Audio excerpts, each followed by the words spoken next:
Ya. Versi itu masih bunyi, harusnya kan ditangkap. Kalau udah pakai undang-undang 10 itu ekstralis ya ditangkap.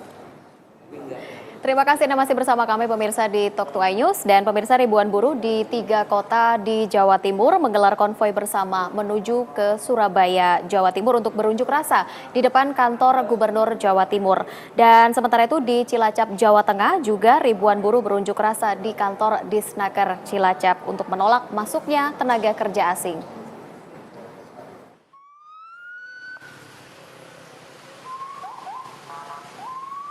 Dengan menggunakan sejumlah armada bus, kendaraan pribadi, dan ratusan motor, sekitar 1.000 buruh gabungan dari 3 kota yakni Sidoarjo, Mojokerto, dan Pasuruan, Jawa Timur menggelar konvoi menuju kota Surabaya. Mereka berkumpul di alun-alun kota Sidoarjo untuk berunjuk rasa di kantor Gubernur Jawa Timur. Buruh menuntut Gubernur Jawa Timur menyetujui dan mendukung tuntutan buruh kepada pemerintah, diantaranya masalah jaminan pensiun dan kesehatan buruh, pengadilan buruh, serta menolak upah murah bagi seluruh buruh. Aksi konvoi buruh mengakibatkan kemacetan di sejumlah jalur Sidoarjo Surabaya, diantaranya jalur lalu lintas dari perbatasan kota Bundara Waru Sidoarjo menuju Surabaya macet total.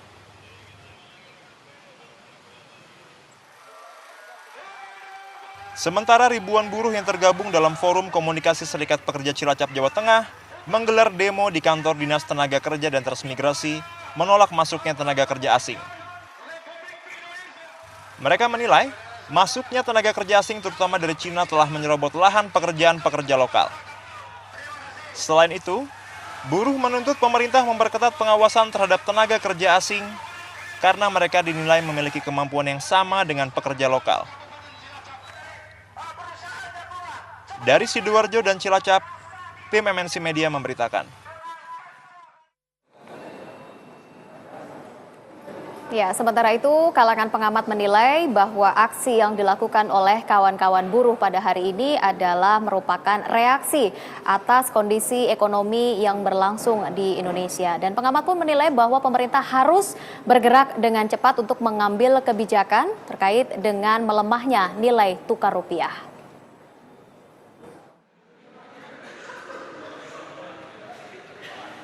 Pelemahan nilai tukar rupiah telah berdampak pada peningkatan biaya produksi, khususnya produksi yang masih bergantung pada bahan baku impor.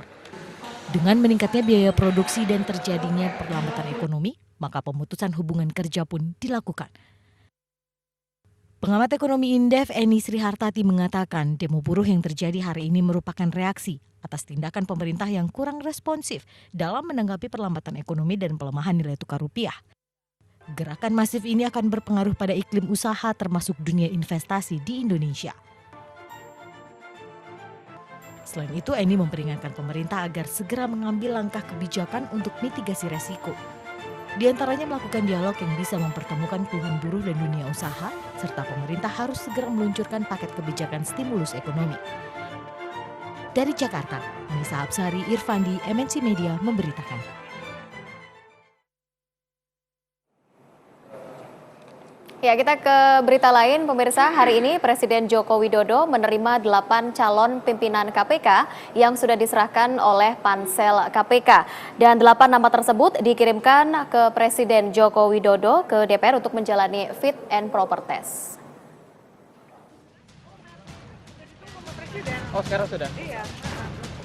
Setelah sempat tertunda, panitia seleksi calon pimpinan KPK hari ini menyerahkan 8 nama calon pimpinan KPK ke Presiden Joko Widodo di Istana Merdeka, Jakarta. Presiden Joko Widodo yakin 8 nama capim tersebut memiliki integritas, kompetensi, dan independensi karena telah diseleksi secara ketat oleh KPK. Telah diserahkan kepada saya 8 calon pimpinan KPK 2015-2019. Yang ini sudah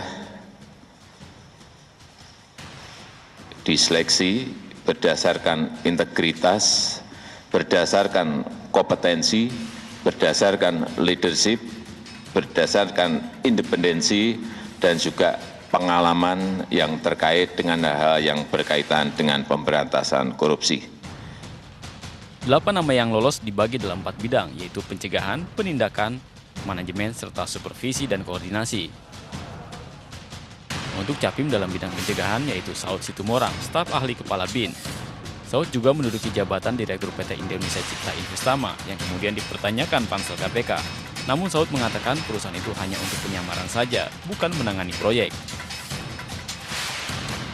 Surya Chandra, seorang advokat yang juga pernah menjadi tim sukses Joko Widodo. Di depan pansel Capim KPK, Surya menjamin tetap akan bersikap independen. Di bidang penindakan ada Alexander Marwata. Hakim ad hoc Pengadilan Tindak Pidana Korupsi ini menjadi sorotan beberapa kali karena memiliki pendapat berbeda atau dissenting opinion saat memvonis terdakwa tindak pidana korupsi. Brigjen Polisi Basaria Panjaitan juga menjadi sorotan karena berasal dari kalangan kepolisian. Namun Basaria menjamin tetap akan bersikap netral dalam menjalankan tugas jika kelak lolos menjadi pimpinan KPK. Di bidang manajemen muncul nama Agus Saharjo dan Sujanarko. Saat seleksi, Agus meluncurkan ide unik, yaitu membolehkan masyarakat meludahi para koruptor agar jera. Sementara Sujanarko, salah satu capim dari internal KPK, bertekad akan merevisi kode etik yang berlaku di KPK yang saat ini kurang detil. Di bidang supervisi dan koordinasi muncul nama yang sudah tidak asing lagi di KPK yaitu Johan Budi, yang kini menjalankan hari-harinya sebagai pelaksana tugas pimpinan KPK. Terakhir adalah Laude M. Syarif, merupakan spesialis pendidikan dan pelatihan pada proyek pengendalian korupsi Indonesia yang didanai oleh USAID. Sementara 11 nama lainnya dinyatakan tidak lolos pada seleksi tahap akhir. Di antaranya adalah nama-nama beken seperti Hendarji Supanji dan Jimli Asidiki.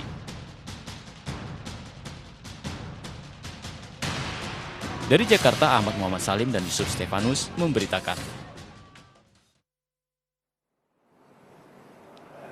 Ya, kita lanjutkan kembali pemirsa perbincangan kita malam hari ini di Talk to iNews terkait dengan ancaman PHK massal. Tapi sebelum itu, kami akan coba hadirkan kembali apa sih sebenarnya yang menjadi tuntutan dari kawan-kawan buruh ini.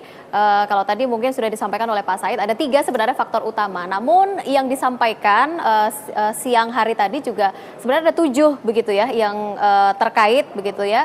7 tuntutan yang disampaikan oleh kawan-kawan buruh selain dari faktor ekonomi. Kami coba hadirkan ke hadapan Anda pemirsa. Ini adalah 10 tuntutan dari kawan-kawan buruh gitu. Yang salah satunya tadi sudah disampaikan adalah menolak ancaman PHK terhadap buruh gitu ya, akibat melemahnya nilai tukar rupiah. Ya, turunkan harga barang pokok dan harga BBM, menolak ancaman PHK. Kemudian ada juga memperbaiki pelayanan program jaminan kesehatan, membubarkan pengadilan buruh, mengangkat para pekerja outsource. Ya. Baik, 10 tuntutan dari kawan-kawan buruh dan termasuk juga mengantisipasi atau kawan-kawan buruh ini yang ada di Indonesia harus mampu bersaing begitu dengan tenaga-tenaga kerja asing yang memang sudah mulai masuk. Kalau tadi Pak Saat sempat mengatakan bahwa sebenarnya sudah ada sisi keterampilan begitu Pak Satya yang diberikan oleh kawan-kawan ini sendiri, namun masih dirasa mungkin belum maksimal. Tapi apakah memang begitu yang dirasakan oleh kawan-kawan buruh ini? Sudah ada pendampingan terkait dengan digempurnya tenaga asing yang masuk ke Indonesia? Pertama, tentang tenaga kerja asing itu sudah ada dalam Undang-Undang 13 tahun 2003 tentang ketenaga kerjaan. Ya. Ada pasalnya. Pasal itu memang sengaja kita buat mengantisipasi suatu ketika terjadi pre-trade zone itu ya, AFTA maupun CAFTA dan lain sebagainya, APEC. Ya. Nah, di situ jelas satu tenaga kerja asing itu didampingi satu tenaga kerja Indonesia. Supaya terjadi transfer knowledge, alih pengetahuan dan transfer job, ahli pekerjaan. Ya. Dalam jangka waktu tertentu, maka tenaga kerja Indonesia menggantikan posisi tenaga kerja asing. Oleh karena itu yang datang itu adalah yang expert, yang skill, yang dibutuhkan keterampilan tertentu. Persoalan kemudian terjadi yang sekarang ini, khususnya tenaga kerja asing Tiongkok itu adalah yang unskilled workers. Ya. Pekerja yang tidak mempunyai keterampilan tertentu yang dibutuhkan. Yang sebenarnya bisa dikerjakan oleh pekerja Indonesia. Maka tuntutan kita tuh keras. Di mana negara melindungi itu? Permenaker Trans nomor 12 tahun 2003 atau 2013 itu kenapa memasukkan wajib berbahasa Indonesia. Itu identitas. Nah, wong TKW kita aja pergi ke Arab suruh bisa bahasa Arab kok. Iya. TKI kita harus bisa bahasa Inggris. Aha. Nah, orang asing, apalagi itu unskilled workers, itu dibentengi dengan cara wajib untuk berbahasa Indonesia. Itu identitas. Nah, akibatnya apa? Tadi saya dengar misal dari Pak Ridwan Saidi Ya. di Baya itu, di apa itu Banten. Secara kultural, seenak-enaknya budaya di sana dibawa budayanya ke Indonesia yang kemudian terjadi gesekan, cara buang air besar, terus jadi persoalan. Itulah kenapa dibutuhkan salah satu identity of state, identitas bukan of state, of citizen, sebagai warga negara berbahasa. Oke. Nah, oleh karena itu tiba-tiba Pak Presiden kita mengatakan kepada Menaker, main rubah aja. Harusnya Menaker jelaskan, Pak Presiden ini ada dasarnya, ada alasannya di undang-undang begini, harus punya keberanian. Nah, orang bilang, tadi Pak Menteri Tenaga Kerja pun bilang dalam diskusi kita di Menko Polhukam, tapi kan kita jangan khawatir, don't worry, hanya 1.000, 2.000, itu hanya 0,03% dari total masyarakat Indonesia, penduduk Indonesia, 0,05% dari angkatan kerja. Kalau 1.000 boleh, 100.000 pun boleh dong, 500.000 boleh. Kalau sektor hari ini PLTA Tiongkok, kan rata-rata di pembangkit listrik, boleh, di Baya, Banten, di Buleleng, di Bali, di Manokwari, di manufaktur berarti boleh. Anda bisa bayangkan apa tujuan kita bernegara? Mengurangi angka kemiskinan, mengurangi angka pengangguran. Investasi kita undang supaya tercipta lapangan kerja baru. Cipta lapangan kerja baru hanya diisi untuk orang asing. Artinya ketika mereka datang ke Indonesia pun tidak memberikan keuntungan apa-apa begitu tidak sebenarnya memberi ya. keuntungan, kalau itu nggak usah ngundang investor. Coba kita tanya dari pengusaha sendiri, kalau dengan kedatangan para tenaga-tenaga kerja asing sebenarnya di Indonesia, apakah ini memang ancaman tersendiri bagi para pengusaha atau mungkin ada nilai plus yang bisa diambil? Saya pikir harus dilihat sektornya ya. Dan keterampilan-keterampilan apa di situ. Tapi kalau bicara unskilled labor, saya pikir di Indonesia sudah cukup banyak gitu. Jadi kita termasuk negara dengan populasi yang besar di dunia. Kalau tidak salah keempat atau kelima gitu. Dan memang saya pikir tenaga kerja itu bukan suatu kendala. Tapi kalau skilled labor yang sifatnya spesialisasi, ya baiknya dari pemerintah harus melakukan pelatihan-pelatihan lebih baik lagi. Nah, tapi kalau untuk seperti disampaikan tadi, kalau benar begitu bahwa itu unskilled labor, saya pikir di Indonesia sudah cukup banyak. Tidak perlu mendatangkan dari luar. Saya justru berpikir kalau mendatangkan dari luar itu biasanya di negara-negara maju yang memang tenaga kerja manual work ya, itu udah sangat terbatas, dan ini sehingga harus ada datang dari luar. Kalau saya pikir itu. Apa yang bisa dilakukan dalam waktu cepat kaitannya untuk memberikan solusi kepada kawan-kawan buruh ini terkait dengan apa yang menjadi tuntutan ancaman PHK secara massal? Tentu saja perusahaan juga menghadapi posisi yang dilema begitu ya antara pemerintah dan juga pekerja. Apa yang bisa dilakukan dalam waktu cepat ini untuk memberikan solusi sebenarnya bagi kawan-kawan buruh? Dari saya berikan solusi seperti ini. Pertama, memang kita upayakan jangan sampai ada pemutusan hubungan kerja. Semua stakeholders berjuang. Kita sama-sama semaksimal mungkin. Dan saya percaya teman-teman pengusaha juga punya moral obligation untuk menjadikan PHK itu hal terakhir yang harus dilakukan. Kalau perlu melakukan penghematan di bagian-bagian lain, tetapi PHK adalah hal terakhir. Dan kita semua berharap tidak akan sampai ke situ. Tapi bila mana itu ada, maka kita juga harus tetap punya spirit untuk tetap bekerja. Bekerja itu bisa jadi seperti yang disampaikan pemerintah sekarang nih, ayo kerja, itu bukan saja dipekerjakan, tapi juga mempekerjakan diri. Apa itu mempekerjakan diri? Kewirausahaan. Jadi opsi-opsi kewirausahaan itu juga harus dipertimbangkan. Dalam hal ini pemerintah, saya sangat mohon untuk membuka semua kemungkinan akses-akses bahwa ketika ada unemployment, PHK, maka yang di PHK itu punya opsi untuk masuk ke wirausahaan. Ada kredit murah. Ada peluang pasar, ada pelatihan, semua ini harus serius, jangan jadi lip service. Kewirausahaan harus jadi opsi. Saya pikir itu salah satu yang bisa saya sarankan. Apakah itu bisa menjamin adanya keberlanjutan, tapi saya tidak tahu, itu tergantung semua kesempatan dan peluang yang dimanfaatkan. Tapi bekerja itu bukan saja dipekerjakan. Itu kita perlu catat gitu. Kadang-kadang orang kritik, oh ayo kerja, nggak ada kerjaan. Iya, kalau menunggu dipekerjakan. Tapi kalau mempekerjakan diri sendiri menjadi self-employed namanya, itu adalah wirausaha. Ya. Dan itu bisa saja berhasil. Saya ke pemerintah terlebih dahulu, Ya. apa yang bisa dilakukan sebenarnya dalam waktu cepat? Mungkin kawan-kawan buruh juga sudah tidak sabar begitu ya, ingin mendapatkan solusi yang terbaik untuk ke depan. Jangan lagi yang sudah berjalan Pak, tapi ke depan apa yang sedang dipersiapkan? Ke depan yang sudah kita persiapkan seperti Kementerian Ketenagakerjaan saat ini mempersiapkan untuk melatih pekerja menjadi pekerja-pekerja yang ter-PHK menjadi wira swasta, wirausaha. Sudah disiapkan begitu Pak? Itu tahun 2015 paketnya ada kurang lebih 2.000 orang Oke. paketnya. Kemudian untuk melatih keterampilan dan ahli keterampilan itu tahun 2015 ini ada 5.000 orang kita siapkan.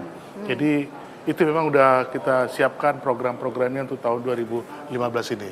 Benar secara sungguh-sungguh sebenarnya bagaimana agar dunia usaha tidaklah melakukan PHK Ya. dan kalaupun terpaksa melakukan PHK agar ditingkatkan penyelesaiannya secara musyawarah mufakat. Akhirnya penyelesaiannya secara win-win solution antara pekerja dan pengusaha. Oke, disitulah negara harus hadir sebenarnya. Betul.